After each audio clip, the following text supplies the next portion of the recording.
guess we're ready to kick it off then, aren't we?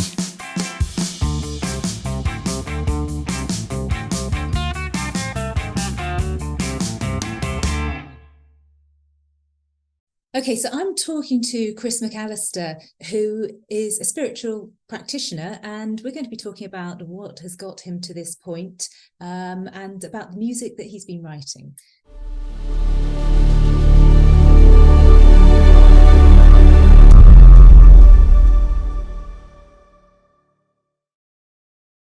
So, Chris, welcome very much to the Fear Free Speak Easy podcast. Thank you very much, Dini.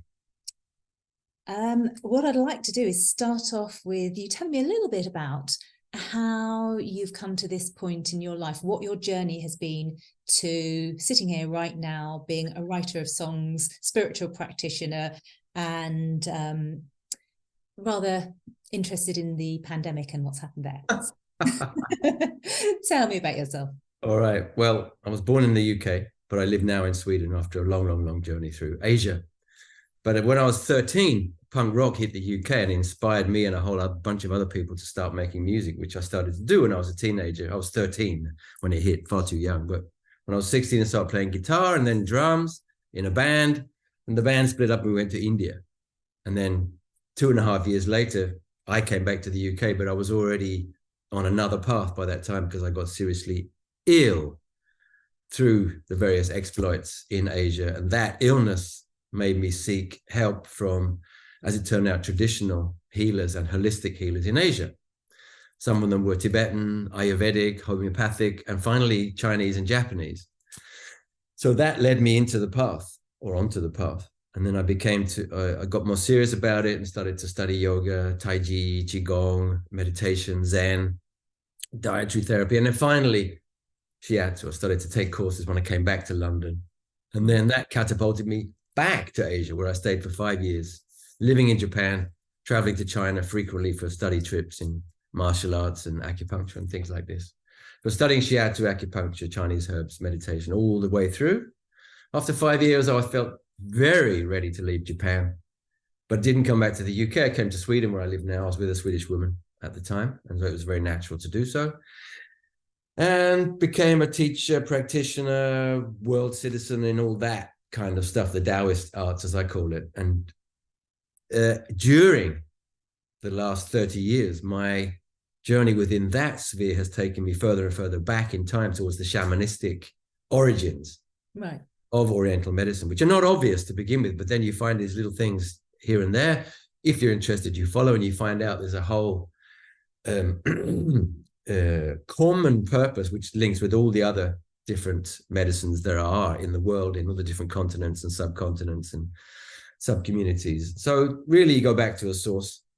That's the most interesting thing. So I'm not interested in Japanese or Chinese per se, more like their take on this root source type of healing. And I've written about it the last 2 years, published 2 books, travel around the world teaching it here in Sweden, practicing regularly here at home. And that's that side of things. Mm-hmm. Okay. Can I just go back to, you said you got seriously ill in Tibet, and you used lots of natural things to get yourself better. Yes.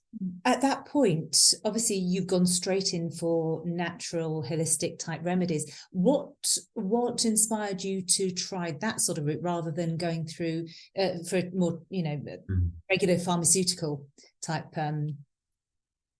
I think there was a whole bunch of things, Dinny, and a lot of it was just intuitive, and somewhere in my body I had this mistrust of what doctors had done to me in the past and to other people that I'd seen. So I wasn't fully trusting of them and that whole system, even though I didn't have a clear idea about it, really. I was already tuned into all sorts of ideas about the I Ching and Buddhism and Taoism and things like this. So I was understanding there was a huge system of life practice beyond all of that narrow stuff that they were doing in their offices with their stethoscopes. I happened to be in Tibet at the time, and Tibet's part of the People's Republic of China. And I'd heard some pretty nasty things about the hospitals in those areas. I just didn't want to put myself in those kind of situations. Right. And they happened to be practitioners just on the street. I mean, in offices, like just a little practice here or practice there. You could just wander in off the street. I did it in India a few times. And now I was in China, and I thought, well, I might as well try doing the same thing. And that one thing leads to another. And once you get a treatment by one of those people, you understand that the difference is that they treat you as a person, and they're interested in the whole of you. They're interested in your physical symptoms, of course, but also things like, what are your attitude towards things? What do you dream about? How do you think about this and that? For me, that was like an absolute eye-opening revelation. Like, these people are interested in me, not just my symptoms. What does that mean? That means that something about me is special to this situation. It couldn't be somebody else. It has to be me. So it was that combination of things, I guess, if that explains it. Yeah, totally. Yeah, fantastic. So have you pursued any of those different modalities yourself? Well, yeah, I mean, I practice now what we call Oriental medicine. That's Chinese, Japanese, Korean, that bunch of things, where you have Ayurvedic medicine in India, and in Tibet, which is just above it, you have a combination of Chinese and Ayurvedic. And then the further east you go, the more Chinese-ish it becomes. But since I was educated mostly in Japan, then I've got a Japanese slant on it, which is very, very hands-on, very, very close to the ground, like on the floor. Yeah. Very, very natural in terms of how you, for example, in shiatsu, which I do mainly, it's called shiatsu. That means finger pressure. Mm-hmm. That's what it literally means in Japanese. That's a code, of course, for using your body to give pressure, which means your body weight, which means gravity, which means heavenly power going down to earth. So you are the channel of just weight going down into the earth. If gravity exists, we're told that it does, but who knows? Nowadays we question everything, right? Another rabbit hole. Yeah, exactly. There's millions to go down. That's just one, but it's such an intuitively beautiful way to treat people, because you don't have to do any work. You just have to be there. And if you're there 100%, you can do fantastic treatments as a beginner, which is what appealed to me in the beginning, of course, because I found that with barely any technique at all, I could take people through all sorts of healing things, barely knowing what I was doing, but still being able to just stay with it and just ease it through to wherever it was going, and follow it and just guide it, hold it, those kind of things. And if you have any kind of root power in your being, in your body, that's not a difficult thing to do. So that was the way in. So I've been doing that stuff for now 35, 37 years. That's what I live on. That's my livelihood. That's what I write about. So that's what I do. Yeah, fantastic. And so through all of this, learning about all the different spiritual techniques and cures and ways of keeping yourself well, did you continue your music that you started obviously when you were 13 through that as well? And how has that affected any of it? I dropped the music pretty much because I was focusing absolutely on this stuff. It really became my path. And I'd read all those Carlos Castaneda books when I was young, and I was really looking for this path with a heart, and then it jumped out and grabbed me. So I just followed it wherever it took me. But around about, I guess, 15 years ago, I suddenly found myself with a little bit of time on my hands and a little bit of a urge to do something musical. So I took up the drums again. I found a teacher. He was 23 years old, which is exactly how old I was when I stopped drumming. So he taught me a few basics, and I kind of accelerated past where I was before. Then I found another couple of teachers, very, very good teachers. So I just played drums, and that led me into two different groups. One of those groups, through that, I became more a percussionist than a drummer. And that gave me space to start singing, which I did not because I wanted to, but because somebody asked me to. Yeah. Required that I do so. And the other group that I was playing in, I witnessed the guitarist and lead singer writing songs in our presence, using us to write the song. And something in there must have triggered something in me, because the arcane skills suddenly unleashed within me. And I woke up one morning with a song coursing through me, and I had to run into the kitchen to sing it into my telephone and write down the lyrics. And suddenly I had a song written. And that was the beginning of like the first, I guess, I wrote about 10, 12 songs before the band split. I got very sad and upset and depressed about that, of course. But then everything shifted, because you know what happened. And I kind of forgot about that for a while. There was other things to focus on. Yeah. So what were you doing through the pandemic? Were you still practicing? Yep. or your spiritual.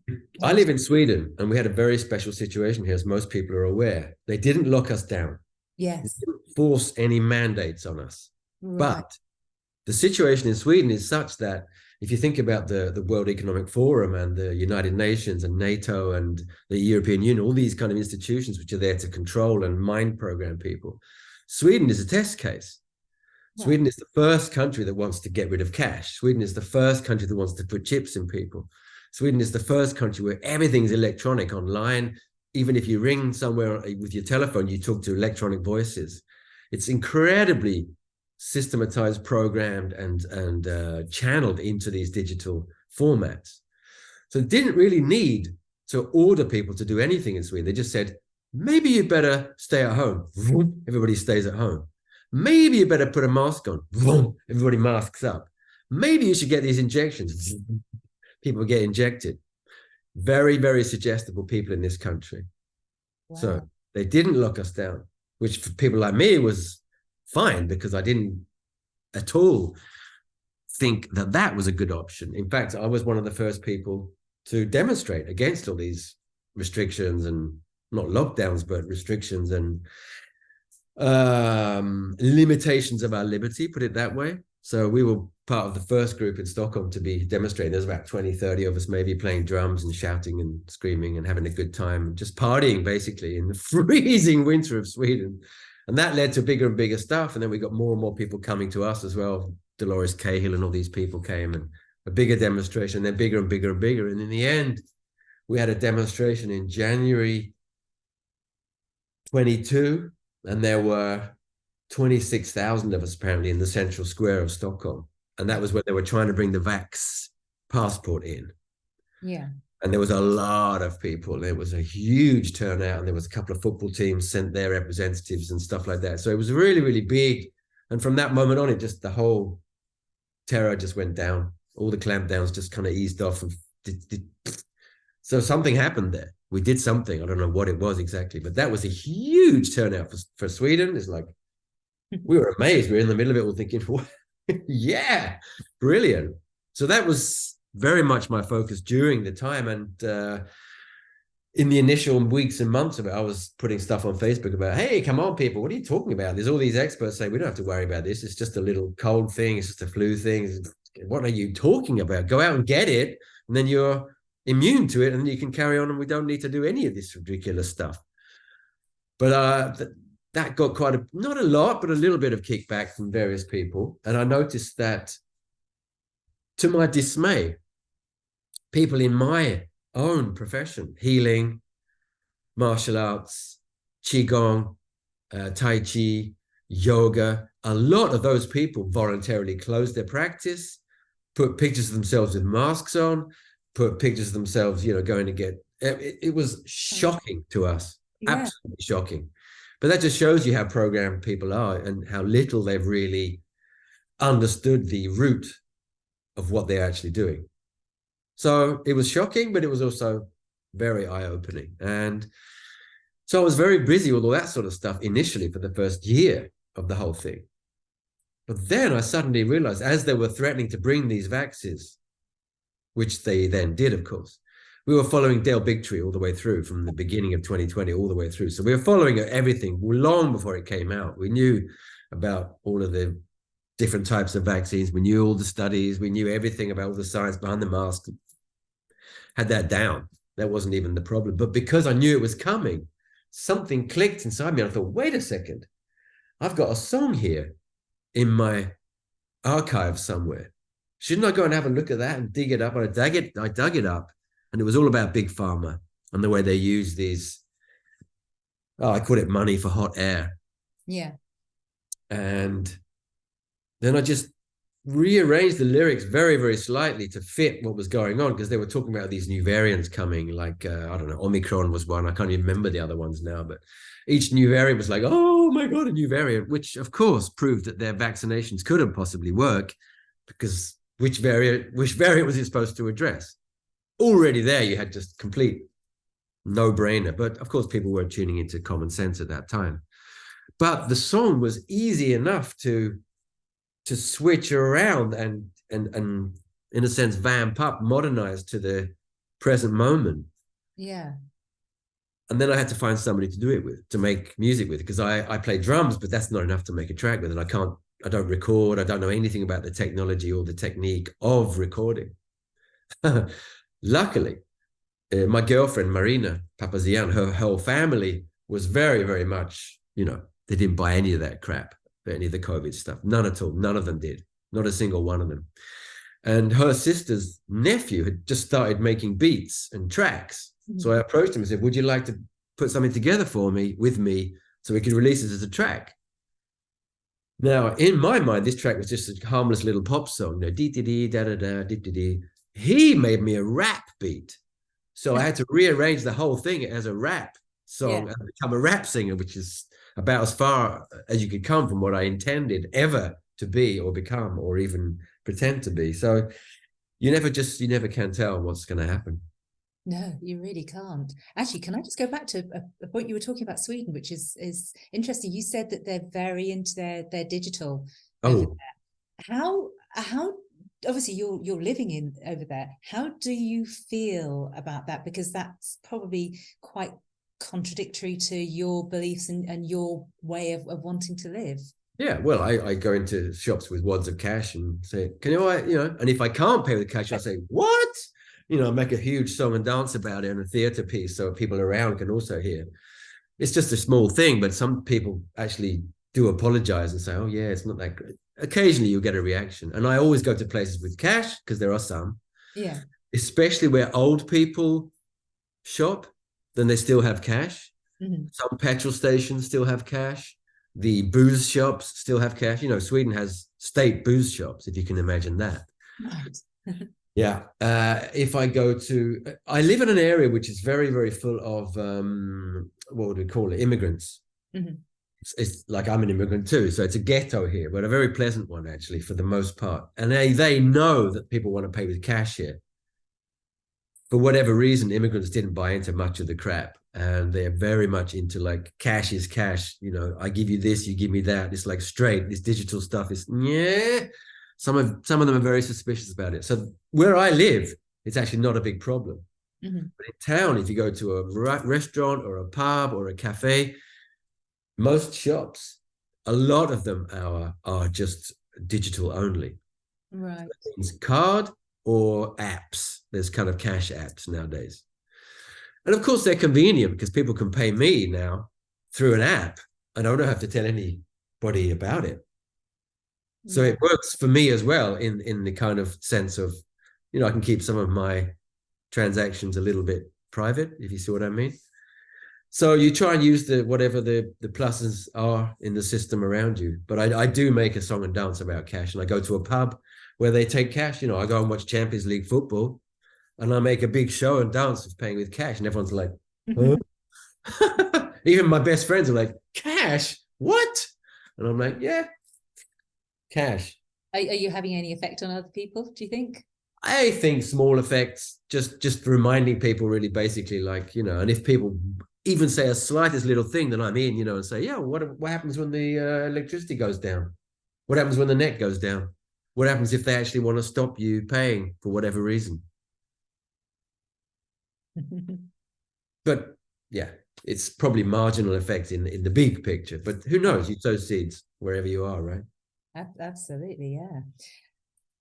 Musicians, I randomly know a fair bit about what's happening to musicians in this situation. My daughter's a musician, and I've got musician friends, so I know it's been pretty awful, and a lot of musicians are quite into the whole COVID thing. How have you found this with other musicians that that you work with? Have they accepted you? Have they been very pro-vax and masks, and how's it been? It's been really right across the scale. Yeah. I think musicians are just like healers in that sense. Some of them are completely tuned in to what's going on around them. Some of them have no idea. I'm a musician. That's it. Yeah. And within the musical world, you have all sorts of kinds of musicians. You have musicians who are like very, very schooled and can read notes and can just reproduce whatever you write down. I'm not that kind of musician at all. I don't know how to read music. I have no clue. If somebody says E minor, I don't know what they're talking about. I know what it sounds like. I know what I want. And when somebody plays something that I like, it's yes. And otherwise, not really. So you got all sorts of musicians. Some of them are very, very programmed, and some of them are just free thinkers. So I've got musician friends who are completely in our groups, completely not interested in vaccines or masks or distancing or restrictions or any of that stuff. Happy to hug me if I have a cold. Yeah. But I have musician friends who came up to me and asked, "Oh, what about these vaccines, Chris?" And I was said to them, "Well, don't go anywhere near them, dude, because it's poison." "No, but I've heard it's a little..." Maybe you've heard that, but I can tell you it's this. However many references you want, I can send them to you. But of course, people don't read. So I'm fairly sure that a lot of my musician friends did. Not perhaps mask up, but definitely vax up. Yeah. But it's the kind of thing now in this country where nobody talks about it anymore. So I know for a fact that most of my patients got hit up big time. Some of them work at the hospital, so for sure they did. Definitely. And some of them came to me on the same day they got their vax, which is like, oh, God, thank you. You want me to put my hands on you and you've got that running through your system? That was a challenge, really heavy challenge. But, you ask for protection and that's that. Yeah. Are you seeing any effects in your patients? How is their health in general? Yeah, I've seen quite a few people developing things like breathlessness, palpitations, like they get palpitations climbing stairs. That's quite, I wouldn't say common, but it's not uncommon. Are you Something seeing more serious than that? But I think one of the reasons between you and me, of course, and the other people listening is that a lot of the jabs were placebos. Salt solution, stuff like that. So I think a lot of people, especially in Sweden, got just harmless, nothing at all. Yeah. Not everybody, but I mean, we even read in certain channels that was directed, so that the really nasty batches went to Republican voters and America First voters in the States, and to people who vote for the guy in Holland, and people who vote for the guy in Slovakia, and people who go vote for Orban. And these people were targeted. If they were to get a vax, they would get the nasty stuff. So they targeted per area. I don't know if that's true, but it wouldn't surprise me. And I think a country like Sweden, where they rely on an obedient population anyway, they don't have to really decimate this country. It's already sparsely populated. I think a lot of people got saline solution, harmless placebos, but some didn't. And if you got 3 or 4 of those things, then you're really playing Russian roulette, and some people got 4 or 5. So who knows? Yeah, well, fingers crossed. Nothing too serious as far as I know. Yeah. However, we know people who've had strokes, we know people who've had heart attacks, we do know people who've had all sorts of symptoms, and you can't prove anything, but you can have your suspicions. Yeah, absolutely. Especially the younger ones. Yeah. Well, it's going to be interesting going on as you continue to see your patients, to see exactly what happens, and hopefully everyone's good and well. That's what we all want. Hopefully we'll also find that there are excellent remedies coming out. Yes. For example, what Sasha Stone is bringing out, and all of the different remedies that people have been bringing through since 21, basically. So there's a variety of different, not to mention just pine needle tea and stuff like that. So, and also I believe very strongly that the medicine that I participate in can activate the intelligence of the body to a very strong degree, so that nothing's impossible, if you see what I mean. Yeah, absolutely. So tell me some more about your songs. I think you've got one called "The Power Within Us." The Power Within Us. The Power's Within Us. Sorry. The Power is Within Us. This was the follow-up to Snake Oil. Snake Oil was just laying it on the line. This is what Big Pharma does. This is what's coming down the line. But those people are going down for sure. That's the last lines of the song, is like Pharma, Gates, Schwab, Fauci, you're going down. So that's no doubt in my mind. Those people are going to get their comeuppance, because there's a backstory to the whole thing.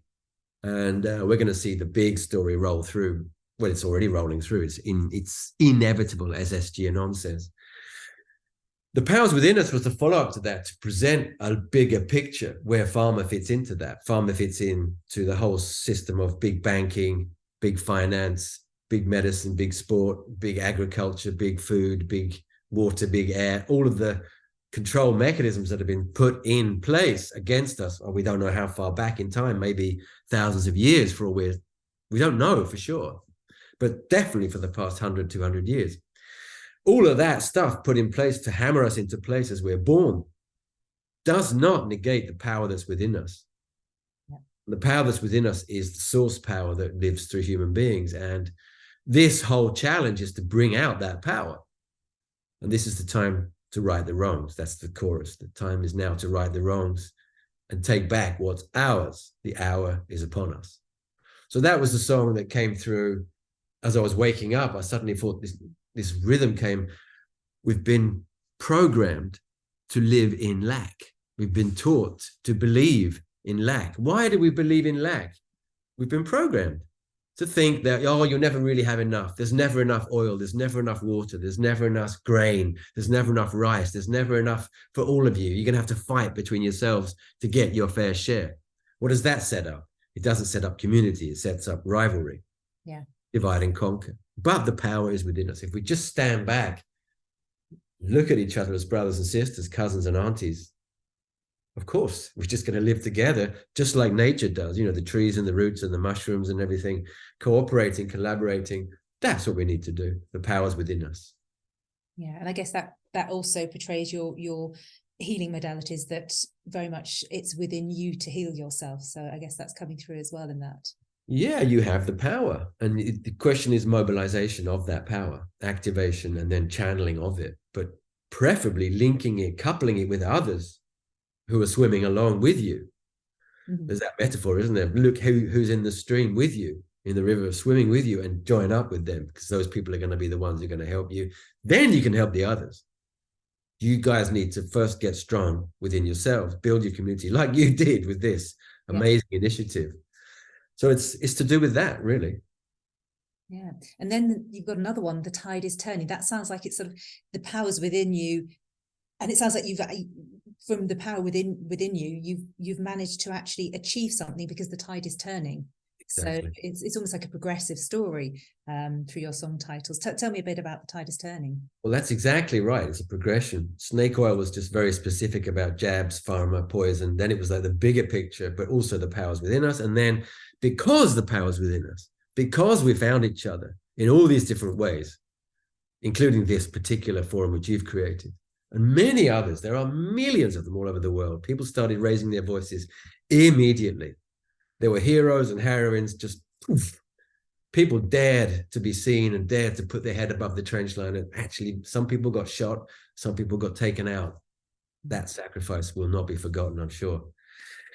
But because of that, because we did actually mobilize our power, the tide is turning, and it's turned definitely now. There's no doubt about it. We're just like counting now the days and the weeks and months before like the complete turnaround. But in that song, the way I wrote it was the red pill, blue pill thing from Matrix. That was the idea that started the song. I just sat down and wrote it. I had no idea what I was going to write. Just bang. Because I had friends who were saying, this is great, Chris, keep it going, keep it going. This is fantastic music. You know, people like yourself who I'd met at different gatherings and different forums. So I thought, yeah, maybe I can write a song about the red pill and the blue pill. And sure enough, I could, and I did. And a song, as you're writing, I don't know about other people, but usually a song is written in several stages. So you get an initial idea. And the initial idea is usually some words and some idea of some melody, some tune of some sort. Mm. And then from there, you keep working on it. You write down what you've got, you mime what you've got, or sing it into your phone or whatever device you've got. And you keep coming back to it, and then it becomes ready to record at some point. And this is the second song I recorded with Paul Ross in the UK, an excellent musician and a master technician. I mean, absolutely fantastic. He made the videos for me as well, so hats off to Paul. This song is much more like, we've done it. Yeah. It's already happened, but don't forget where we're coming from. Look at all the leaders who were killed, blackmailed, murdered, pushed down, suppressed. Look at all the news that was pushed down. Look at all the controlling. Look at all the programming. Never forget all that shit, because we don't want it to happen again. Yeah. But the tide's turned. And part of the line of the chorus is, in the beginning, it's like, red pill, blue pill. The door that the hand is open. So that's the image from the film, right? The Matrix, the hand is open with the two pills. So it's your choice. Which will you choose? We'll remove the door if you won't open. So we're not going to kick the door down. We'll remove it. That's how serious we are about this. That's how committed we are. And that's how much power we do have mobilized now. We have spoken. It's like that whole aho thing. We have spoken. It will be. So is it. It's already happening. It's happened. And then the chorus changes through the song to, we feel the pain as the world is burning. And yes, there is this idea of climate change, which is a complete phony, but they have poisoned the earth. They have poisoned the oceans. They have poisoned the air. They have poisoned our soil, and they've poisoned our forests and burned them down. So there is this idea of the world burning, but it's not that ridiculous story of climate change. It's a completely different one of manipulation of our environment by forces who wish us no well at all, seek to control us through any means necessary. And yes, we're yearning as the world is burning, but we're also learning, and we are the change. The tide is turning. So within this process, we've learned so much in the last 3-4 years. Like, I knew there was a lot of things wrong with the world. I knew there was this and this and this, and Big Pharma was not to be trusted. Big banking was not to be trusted. The newspapers were not to be trusted. The media was not to be trusted. But I didn't realize that it all went together in one gigantic control mechanism. I hadn't seen what the Matrix was all about. I hadn't realized it hadn't dropped until all this shit hit the fan. It's like, oh, okay. Jesus Christ, I've got some learning to do. So 2020, 2021, just enormous crash course, going down rabbit holes here and there, you know, the end of the cabal of those films, etc. All these different podcasters and webinars and groups that we joined and discussing all these different ideas. And that's all coming out in the songs. So that was that idea of it's already turning. And as you correctly point out, it's a progression moving through the songs. Yeah. And stylistically as well, they're changing from rap to kind of rocky grunge to pop, basically. Yeah. So does that sounds very much to me like the tide is turning is also an intention. You're through the song, you're helping people to actually set an intention of this is what's happening, by telling it as a story of this is, you know, not this is what we want to happen, but this is what's happening. Therefore, you make it so, you make it your reality. Thank you for identifying that. That's exactly the intention. Because when I notice in my treatments, when people come to me and they describe where they are, and I just leave a bit of space and ask a few questions about where they might want to be, the utterance of where they are and where they want to be makes it happen. Yes. So there's an alchemy of that, an alchemy of intention. Even if you don't know what the intention is, you can bring it into fruition. You can bring it into materialization and manifestation. That's what these songs are. So it's magic. Yeah, absolutely. And then you've got A Million Lives, which takes a much bigger sort of picture of everything. Tell me about that one. Well, that one came again. I woke up in the morning, I was singing this little ditty to myself, and it's like, what's this? And it's like the phrase "a million lives" came. I thought, a million lives to lead, a million lives to live, a million gifts to give. Oh, we got a song here. So I wrote it all day in between all my treatments, and by the end of the day, I had the bones of the song, way too long, and no chorus or anything, but plenty there to work with. The idea of that song, and the reason it came as it did, was that was the order that were presented to me. So if you regard these things as some sort of downloads or I don't know what you call them, but in that sense, they were presented to me in that order. So that was the order I had to, in a sense, align with and follow. So that was the sequence that I was given. So that's the sequence I delivered in. And I wanted to do a song that was much mellower, much more, like somebody said here, can we have a song that's a bit more balm for the soul? And I said, sure, we can do that. Exciting. So I wrote this song with the image of the biggest possible picture. Zoom out as far as you possibly can. Look at your life in the context of all the other lives you've had, if you can believe in that kind of thing. And I have pretty much proved it to myself that that's what goes on. I've had all the different experiences that you need to confirm that, not just for myself, but with my clients and patients and students and people around me. So that for me is not even a matter of doubt at all, not in the slightest. If you can do that, if you can make that macro switch and see your life as one of many, and also one of many because you and I live our lives separately and together. as does everybody else listening to this and everybody else who's taking part in this movement that you've created. A million lives in that sense is also that, well, why aren't we, if we're a million people, that's very difficult to stop. But also think about it in terms of infinity. You may easily have a million lives. So what? Time is non-existent in that sense. So think about big picture. This little thing that we're going through now is a tiny little grain of sand, is a drop of water in the big picture. But it really, really matters. This one really matters because you're born, you're incarnated, you exist at this particular moment in time where you are needed to turn the tide. So what are you going to do?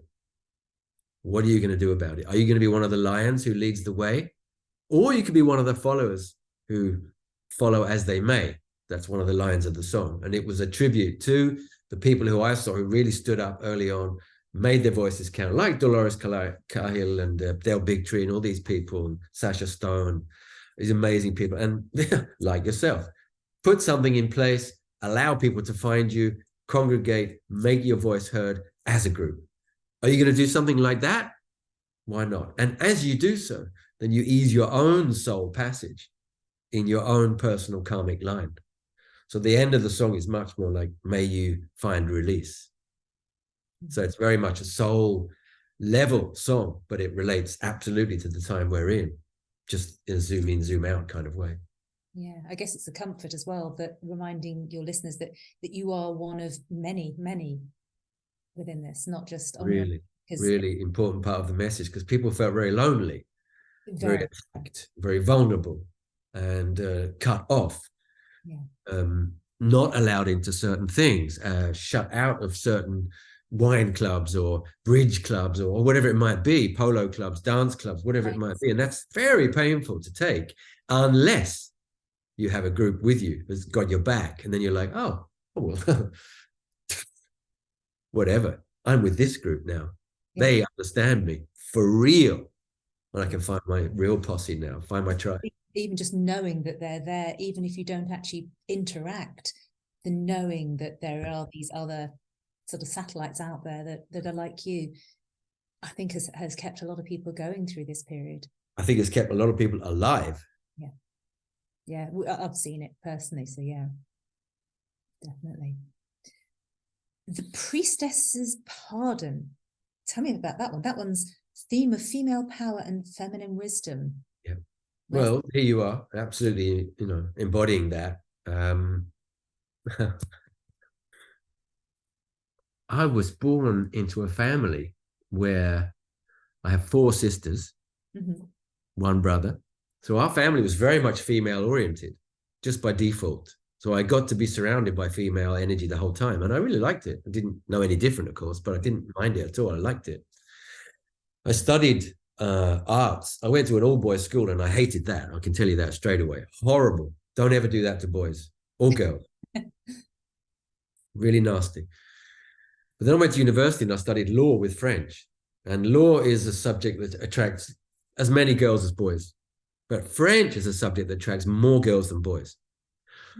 And it was in the School of European Studies at the University of Sussex. And the School of European Studies was probably 9 women to 1 man. So I was surrounded by women the whole time. And I loved it. I just loved that energy. And one of my telling early experiences with medicine, before I knew anything at all about medicine, I was dating a girl and we were at home one day at her place and her sister suddenly came in. We were in the sitting room and we heard the door slam. Somebody run upstairs and slam her bedroom door. And then we heard crying come from upstairs. I'm like, what's going on? What's this? And she said, oh, she's been to the doctors. I said, and? What's that supposed to mean? I found out that she's been to the doctors with menstrual troubles. And the doctor had given her this or that medicine. It hadn't worked. So she'd gone back to the doctor. The doctor had basically said to her, yeah, you're going to have to go to a psychiatrist now. You're probably a head case. In other words, he didn't say exactly that, but that's the essence of what he said. And I thought, what? That sounds bizarre. It sounds barbarous. There must be something else we can do. That's just ridiculous. And all through my life, I've been seeing these stories where women have been trampled on, oppressed, suppressed, silenced. And the witch trials, of course, is the biggest concrete example of that. all over Europe and America, the New World, etc. And it's not that difficult. If you go back 4,000 or 5,000 years, you do find matriarchal societies, but you can't find them very, very recently. I think something down in Crete, they had a matriarchal society for a couple of thousand years ago, maybe, but it's small pockets. Whereas when I look at what women do, and especially during this COVID thing, I saw women were much braver than men in general. Women were much more tuned in than men in general. Not that there weren't exceptions, but women were very close to saying, woof, absolutely not. No, no, I'm not having that. Definitely not. Able to stand up and say no. And I saw that in my family as well, with my girlfriend and her family, much more than the men. The women were the ones who were saying, absolutely not on my watch. Not a step closer, man. First of all, these are my children. No way. Second of all, this is my family. Not even happening. Third of all, I am a precious sovereign individual. I'm not having any of it. So in the middle of all this, and with all this stuff behind me, and I'm in a profession where shiatsu, for example, what I do, shiatsu, 70% of my students are women. 50-60% of the practitioners are women. But 90% of the teachers are men. Oh, that's interesting. Right. And that's the same in many of these professions. Homeopathy is probably pretty similar. Acupuncture is pretty similar. Massage is pretty similar. You name it.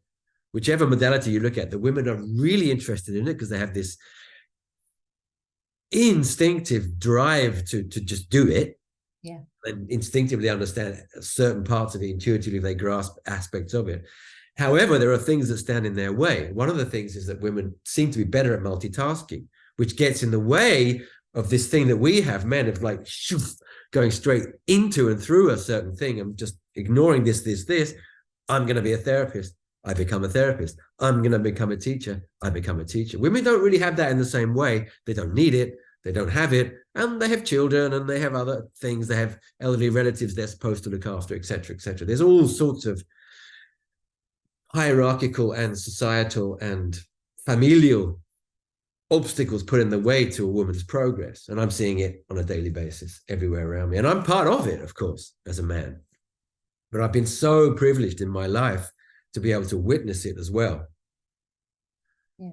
This song came through in exactly the same way. I woke up just humming a 3/4 beat, which is the waltz beat for anyone who doesn't know what that is.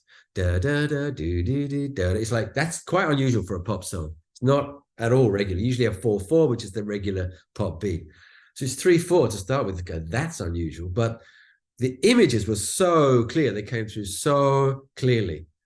And the priestess's pardon, which might sound like, what's she pardoning us for? She's pardoning us for all the crimes we've committed against the female wisdom, the female energy, and the goddess. And, of course, Mother Earth. All these years, all these centuries, all these millennia. And I don't know how far back it goes, but at least as far back as the 1600s and probably way further back. So it's my homage to that. And it's my most emotional song. Recording it, I was reduced to tears. I could barely sing it. So it's, I don't know. Yeah. This thing about past lives, if we go back one song to a million lives, I did a regression years and years ago. And the regression took me to a place which turned out to be North American coast, where all the liberals are now, Seattle, Vancouver, all those places. And the person I turned out to be was a female half-caste who turned out to be a kind of shamanic healer. So I lived all through this life under the guidance of a student of mine, actually, who turned out to be a very talented regression hypnotist. And what they do in these sessions, that you've probably done one yourself, but anyway, what he did this time is he took me through the death of this person. Yeah. I want you to experience your death. And I was already smiling. He said, what are you smiling about? I said, well, it's such a beautiful experience. He said, wow, okay, tell me about it. Are you inside or outside? I said, both. He said, what do you mean? Well, I'm in my tipi, but I'm floating out through the walls, dressed in one of these beautiful geometric blankets, you know, and my silver hair is braided down here. And it's like, there's a smile on my face, but I'm also very, very sad. He said, why are you sad? I said, well, she's on her own again. There could have been somebody with her at that moment, but she was happy enough. And I was happy enough, but I was also very sad on another level, which was, shit, I'm not her anymore. I'm me. I really would like to be her again in another sense. So there's some kind of progression there as well, that I'm doing the same thing I did in that life, just in a slightly more schematic way, slightly more modern way, because Chinese medicine is more modern than shamanism, that's all. But you can see why I'm pulled back into that shamanic thing, because that's kind of my route. That's where I want to be. And so that's the way I do it. Actually, interestingly, an awful lot of the movements are led by women. And I think that whole mama bear thing, I know that's for certain with me, that, not my kids, not going to touch my kids. Yeah. And that's kicked in massively through this. Huge respect. And maybe that's what it took, to mobilize and to teach us, like, wow, the power of the women.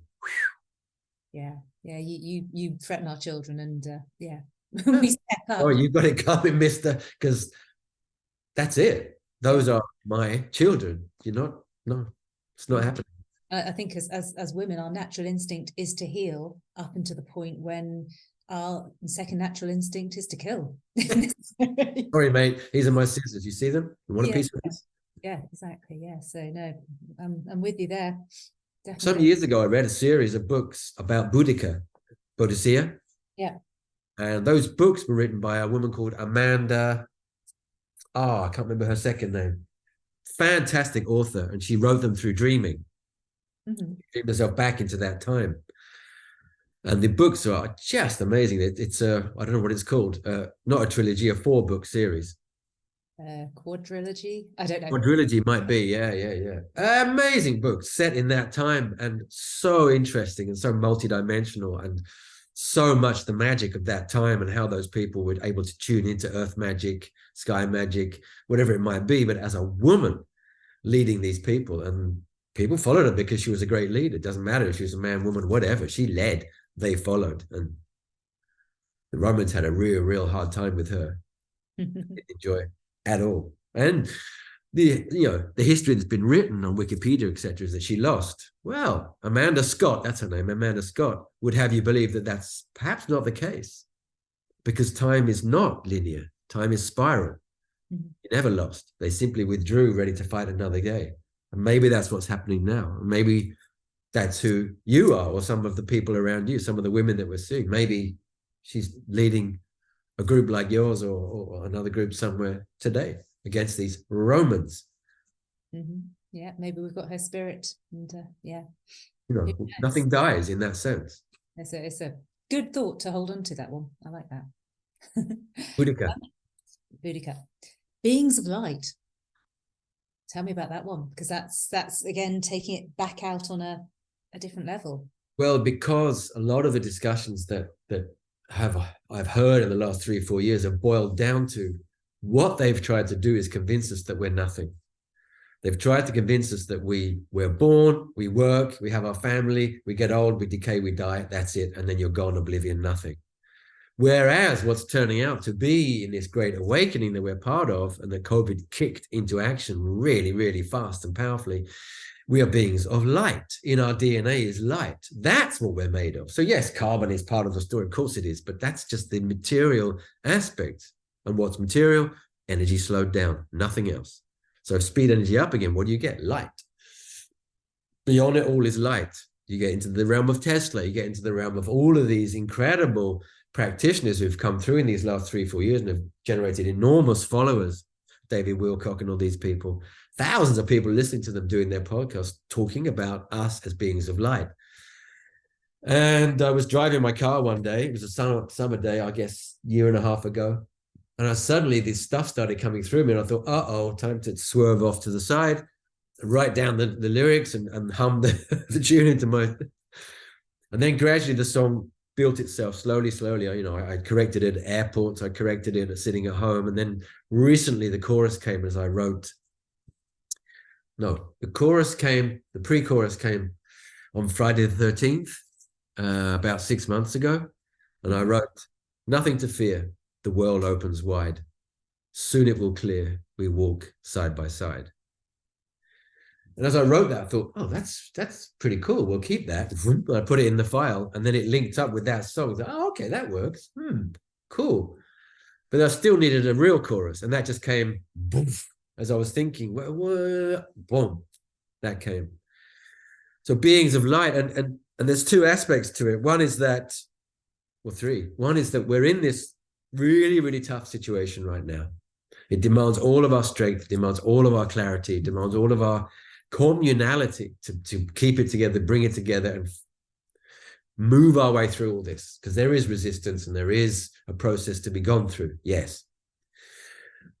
But we have company, we have allies, we have friends, we have people who are helping us with this, and we're helping them as well. So the song is about this moment, and the things will clear, nothing to fear. It will clear, and we'll walk side by side, we'll get through this, and we will open up on the other side. But there's also this aspect of the people you're traveling with. So it's the beings who love you and the beings above you. And the beings above you is a metaphor for the people who are beyond the veil. Mm-hmm. I'm absolutely convinced that the people beyond the veil contact me all the time and give me help with this and this and this and that.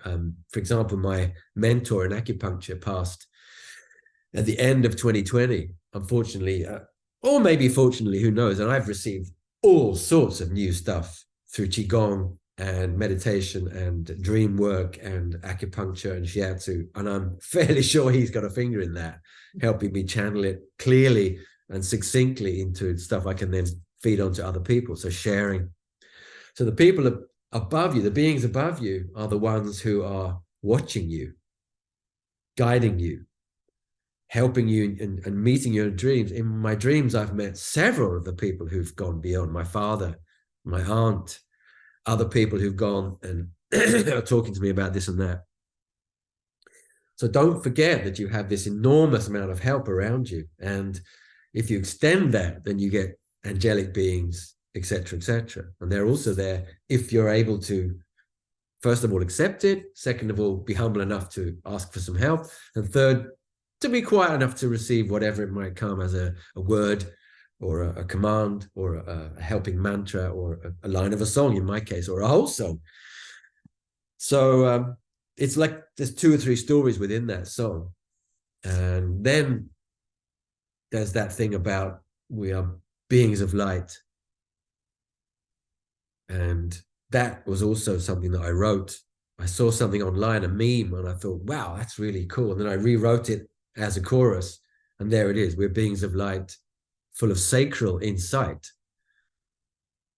We are stars wearing skin. Our light shines from within. Because we're light, our light shines from within if we allow it to. And if we block our light, well, then nobody will be able to see it. So get out of your own way and shine. And stars wearing skin is this idea. People have talked about it for decades, hundreds of years. We are stardust. So yes, we're stars, but we're wearing this kind of skin suit. We incarnate in this particular form and channel, this particular way where we have bodies, male bodies, female bodies, etc. And we communicate through touch, through speech, through hearing, through body language, and any other method of communication that might be. So there's that way of moving together through it all, but never forget that we're more than what they want us to believe that we are. Yeah, absolutely. I agree with that one totally. Fantastic. Well, that's that whole sort of progression of those songs. It's a really positive sounding message for people that stay together, work with others, know that there are others out there, know that there's more to life than this, which yeah, fantastic. So what's coming next? What's coming next is that song gets released on Thursday. Right. On Spotify and all the, these horrible digital channels that exist nowadays. That's the only way of getting songs out now. It's already on YouTube, so you can look for it on YouTube, Beings of Light. And my artist name is McAlister. And Alice, of course, has a double meaning there. First of all, my name is McAlister, so it's a version of that. But it was to give me a little bit of anonymity when Snake Oil came out. I didn't want to be there with my face and my name as a target.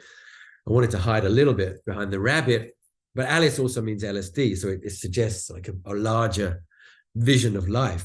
But Alice, of course, Alice in Wonderland, the rabbit holes, the whole thing that's been, and throughout the Matrix films, and everyone's using those images now. So I just tuned into that. So that's coming out on Thursday, which is very exciting. But the next song that's already been recorded and is now being mixed is called The Gift of Love.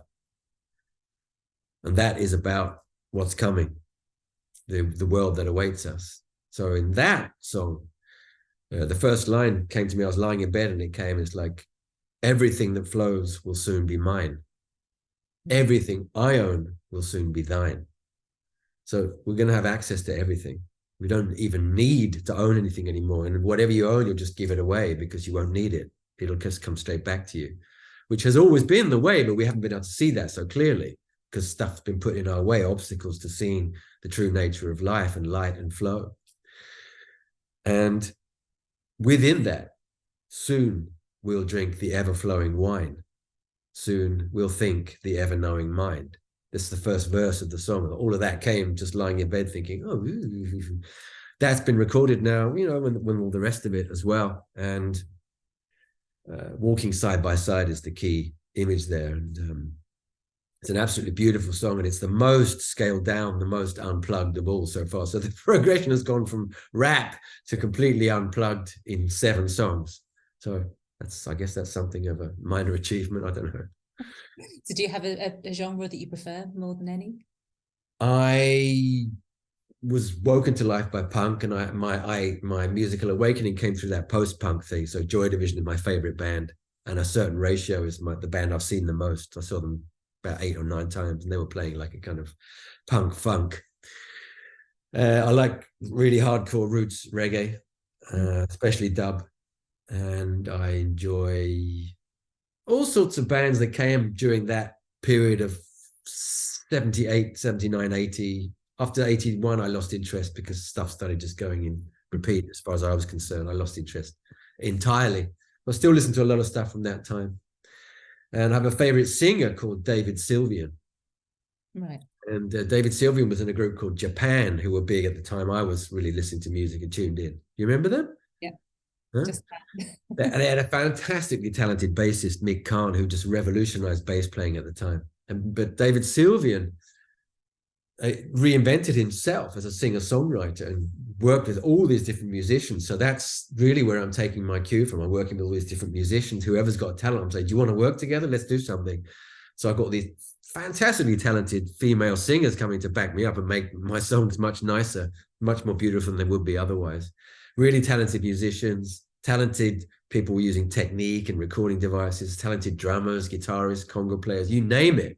So whoever's out there and wants to collaborate, I'm open for it, because every single person teaches me something and brings something out in my voice, in my lyrics, in my way of being able to present what it is that I want to introduce and share.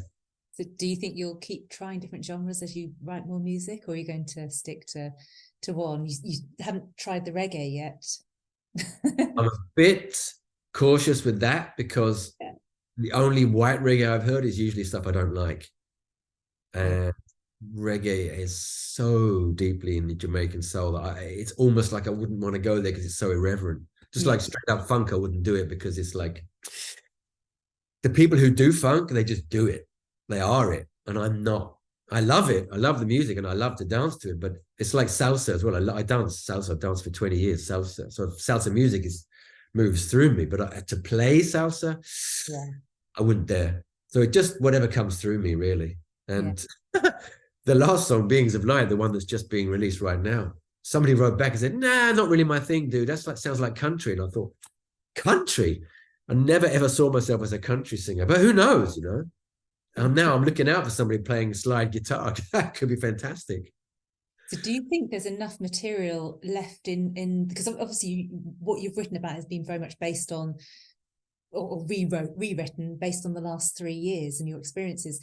We're going through a period of calm at the moment, hopefully. Well, I mean, there's wars going on, obviously, but do you feel that your music will go in a different direction, or are you going to continue commenting on life and how you see it going? Or do you think another pandemic might come along, which is going to inspire you to write something completely different? What do you feel the future holds for you, your music, and the world in general, really? Let's take the pandemic thing first, because I absolutely do not think there'll be any new pandemics. They've blown their their storyline is just too obvious now. There's too many people who are onto it. So that can't happen. That won't happen. There's a couple of cards they got up their sleeve. One is the alien invasion thing, and one is just war. But people are not buying that either. Like the Israel thing's petered out, the Ukraine thing's petered out. It's like, yeah, they got nothing. So I don't see that happening. I see us moving into the future now exactly as we want it to be. Having said that, my next song after The Gift of Love is called Eyes of the Wolf. And it's about, the chorus is, the hunters are becoming the hunted. So it's about the next phase of how they now get their comeuppance. And the tribunals come and the show trials and all of that story gets shown to us, what they've been doing all these years, the history programs, everything gets rewritten. So that's what that song's about. And that hasn't been recorded yet, but that will be my next one in the new year, hopefully. No, I got a whole bunch of songs that were written on a more general sense, like 4 years ago. And then there's new stuff coming through the whole time. I've got like 50 or 60 poems. Any of them could become a song at any time. And new stuff comes through. Like I wrote 4 poems within the last 2 weeks. So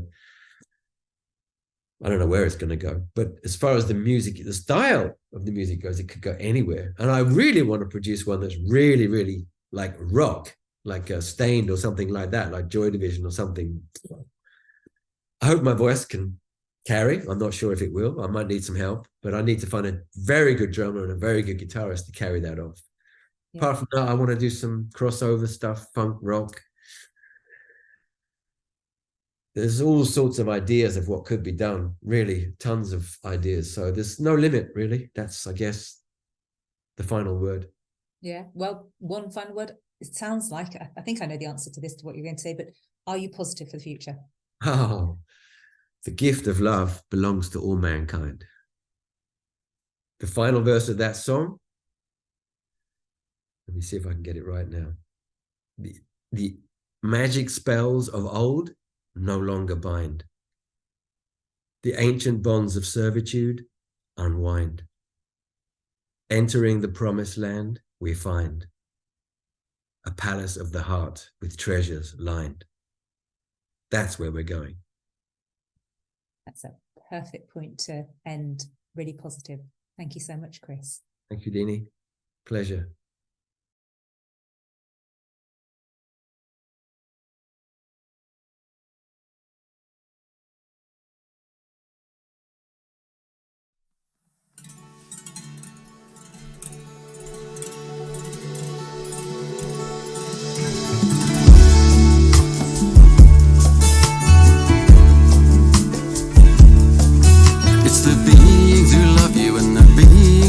You, it's the beings that see you all.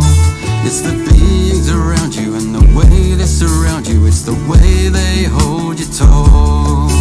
It's the beings who need you and the beings who feed you. It's the ones who really see.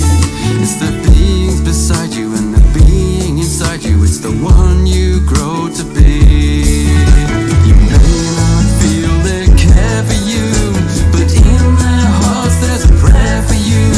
You may not see them all the time. You maybe see them smile and frown. We move through life without a plan. We spiral, twist and turn around. People come and people go. They shift and change, you never know. We are beings of light, full of sacred insight. We are stars wearing skin. Our light shines from within.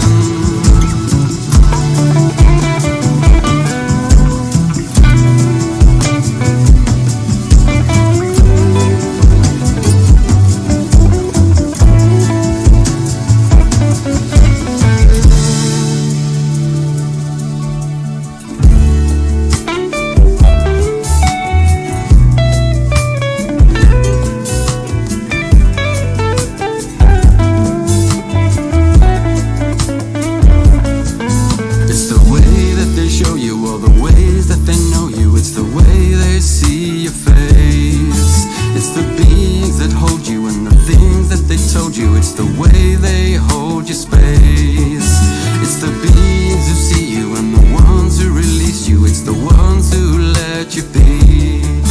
It's the beings who love you and the beings above you. It's the beings that set you free.